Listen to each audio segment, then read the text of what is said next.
να κλείσει το υφρά σου. Τώρα μίλησε. Αλλά μην μιλάνε για υποκρισία σου. Δεν μου αρέσει λοιπόν καθόλου όταν υπάρχει κόσμος σε εμείς να φαινόμαστε τα τέρατα που πάμε να φέρουμε τελικά από όπου υπάρχει. Δίπλα τα σπίτια των γειτόνων μας χωρίς να μας νοιάζει. Το θέμα δεν είναι αυτό. Όπως εσείς τώρα έκανες και προχθές την ειδονή. Πάρα πολύ που προχθές δεν ήταν κανένας.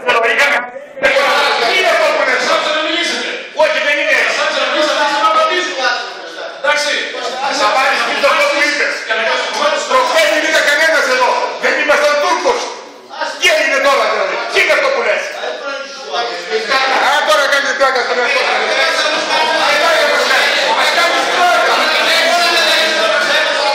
Σε κοιτάει το ούτρας εσένα. Έχεις κάνει την τέρα. Σε κοιτάει το ούτρας. Σε κοιτάει το ούτρας.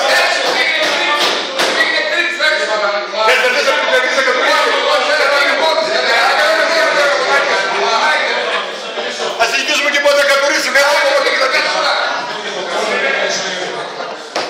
Λοιπόν, όταν λοιπόν δημιουργούμε ξαφνικά στους ανθρώπους που ήθελαν να μας ακούσουν αμφιβολίες για τα αυτονόητα.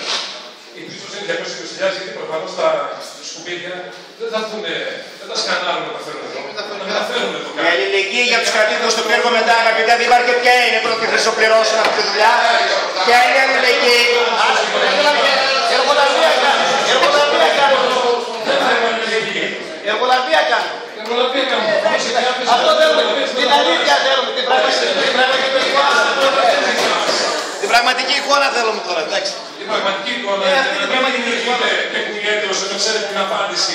Γιατί πολλούς ανθρώπους δεν έχουν ασχοληθεί με αυτές τις ερωτήσεις. Γιατί όταν δημοσιογραφώ, αφήστε με σας παρακαλώ να μιλήσω.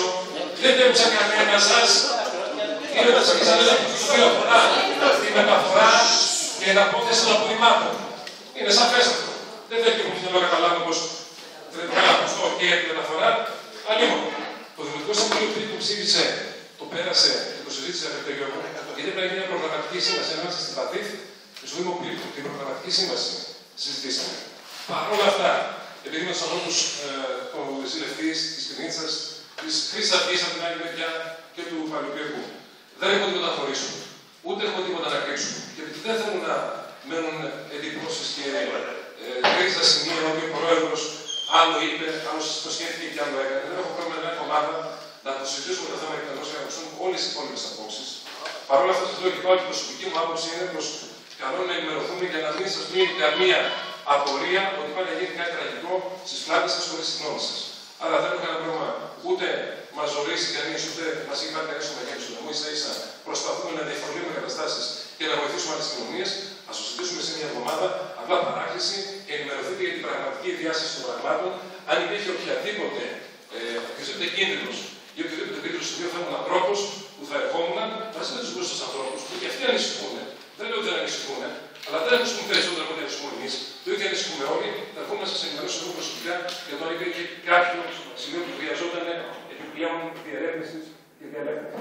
Είναι ένα πολύ καθαρό θέμα, ένα ξεκάθαρο θέμα το οποίο τέλος πάντων δεχτείτε εγώ το πούμε ότι δεν σας ενημέρωσε πως θα έρθουν να είναι 4.000 χρόνια.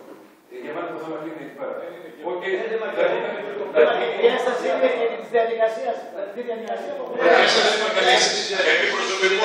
Λοιπόν, επί προσωπικού.